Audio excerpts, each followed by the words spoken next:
Let's bring in Klaus Larres, Professor of History and International Affairs at the University of North Carolina at Chapel Hill. Good to see you again, sir, and welcome back. You know, when this conflict first started, there was an awful lot of talk of impending collapse of economies in Europe and impending collapse of the Russian economy.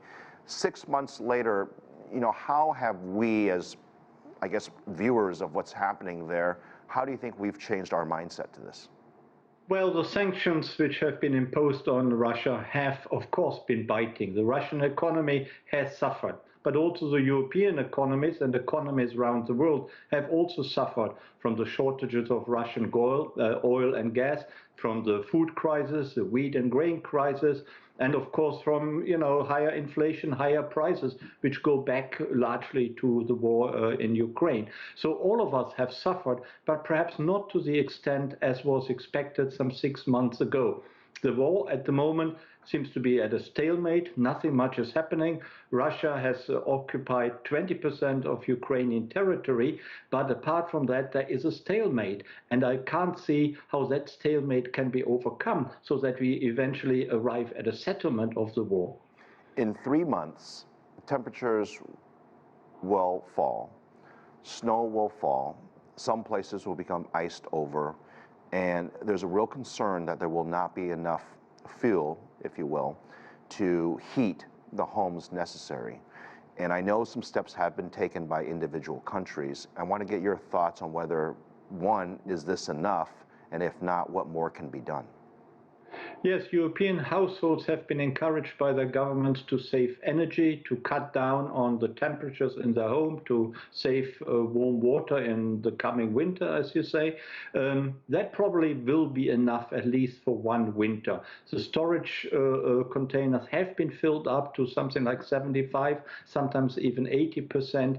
I would say that it doesn't look as bad as it seemed to be at the, let's say, a month or two ago. And German Chancellor Olaf Scholz went to Canada to find new resources to keep the warmth of the German homes available during the winter. And I think other countries are making similar efforts to make sure that there is sufficient oil and gas. And of course, the United States, the Middle East, and many other countries around the world, also South American countries, have been asked and to purchase, to deliver more gas and oil. So I'm optimistic that for this winter, there will probably just be enough to keep the houses warm and the industries running and also the car engines running as well.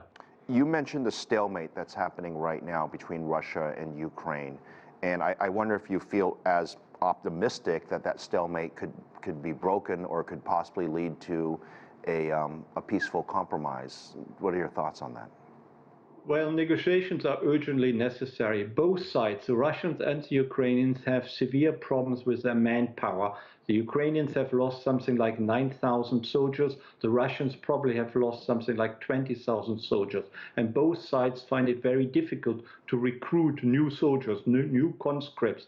So there will be a problem which both sides have to confront. The bad weather will make that problem worse. Then we have dangers like the nuclear plant in the south of Ukraine, which is in danger of really blowing up and or melting down, which is a very dangerous situation. Something needs to be done. Recently, we saw Turkish President Erdogan making serious efforts to mediate in the conflict. And I think other leaders should also come forward to do the same. Eventually, the Ukrainians and the Russians will have to go around the table and talk to each other.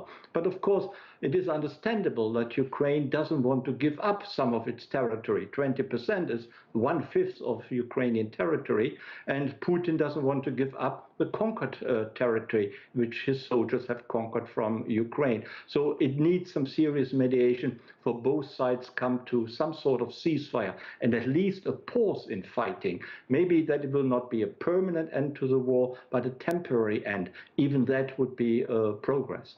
You mentioned the leadership that Turkey has taken to try to mediate, this conflict between Russia and Ukraine. And my question is, does there need to be sort of more assaults, more damage, more war until there is actual peace, or do you think that we could forego that suffering and get to a peaceful resolution, and what does that look like in your mind?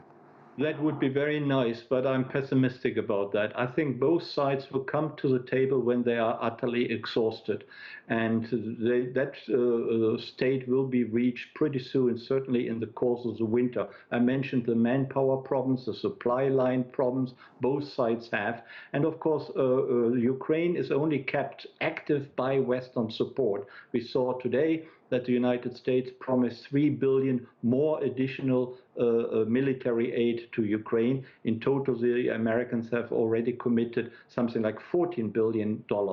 And the Russians will have similar figures which they need to bring to their defense industries. All that is highly expensive.